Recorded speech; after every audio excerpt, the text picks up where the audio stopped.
Arrowwood Road, South Boulevard, 77, that part of town. So that's a particular area of town that we are paying attention to right now. We have multiple additional patrol units out there, both marked and unmarked patrol, and I have a large team of detectives that are on the ground canvassing the area for additional witnesses, cameras, video, and also re-interviewing victims. This is a very early stages of this investigation. Most of this information has really just come to light this afternoon, but due to the serious nature of it, we wanted to make sure we provided you all with a picture of that vehicle so that you could put that out to the public. And anyone is obviously welcome to call 911 should they see a suspicious vehicle that matches that description, or to call Crime Stoppers if they might have more information on this investigation. In terms of safety advice for people in that area or across the city this evening, it's the same thing as we might tell anyone anytime. Make sure you're with a buddy, with a friend, or someone knows where you're going, and keep a cell phone on you. Be aware of your surroundings. If you see something suspicious, stay in your vehicle or in your residence. Feel free to call 911. Don't feel like you need to get outside your car or your house if you should see something like that. And just understand that we have a lot of extra officers in the area patrolling this evening.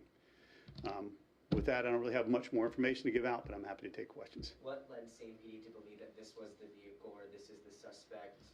If you could just walk us through that. Was it through security surveillance? Was it? We had a case this morning where a victim was able to provide a very accurate timeline, a very specific vehicle description that then we were able to work back where this suspect may have followed her from, and using our real-time crime center, who has done tremendous work today looking at cameras all across the city and all across the area, they were able to come up with the pictures that you've been providing. So it was an incident this morning that just happened? There was the most recent incident was reported this morning, yes. And how many incidents are you guys following?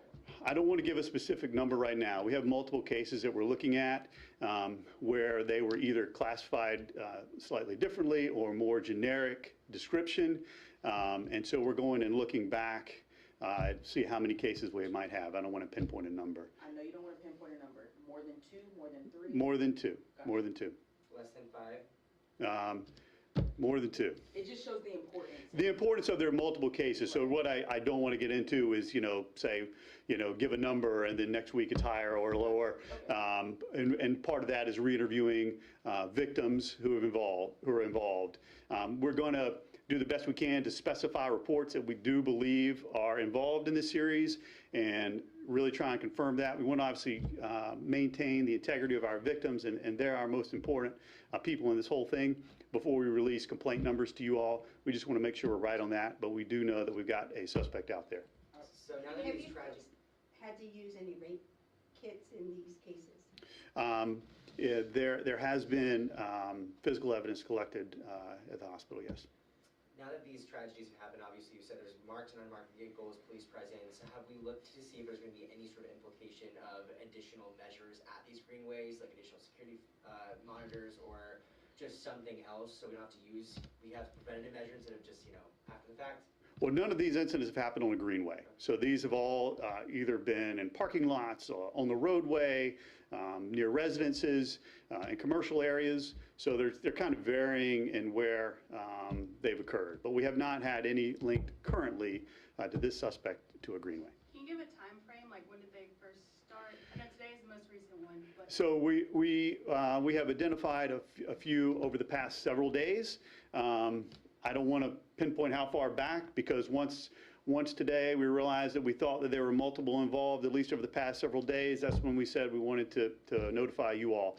I don't know how far back we might go, or if we've collected all the data we have. Those areas that you mentioned, is that where the assaults are happening, or is he following them from outside somewhere to those places? So assaults have happened in that area, and he have followed people who have been in that area to other spots. Is he targeting older women or women of all ages? Are they coming from work perhaps, or getting off? Coming from all different areas and all different ages. I understand you gave us a description earlier. Do you have anything else that would better identify? I don't know what 5.5 and what 5.8 looks like, so. That is a reason that when we get that vehicle picture, that is the most specific thing I can provide to you. We are very confident that that is our suspect vehicle in multiple cases. So I hate that the person description is more generic. I do not have a picture I can give to you right now on that. Is he bringing them into the vehicle, or is this occurring outside the vehicle? There has been attempts to get them in the vehicle, and sometimes he has succeeded. Is there a common factor among besides the place of the victim? Is he targeting women, Black, white, Hispanic? Yeah, they coming from Spanish-speaking businesses or something like that? I don't want to narrow down too specifically because once again, I would hate to, put one group unnecessarily on high alert and another one not. We don't have a real pattern in, exactly who he's targeting at this point. Thank you. Thank you.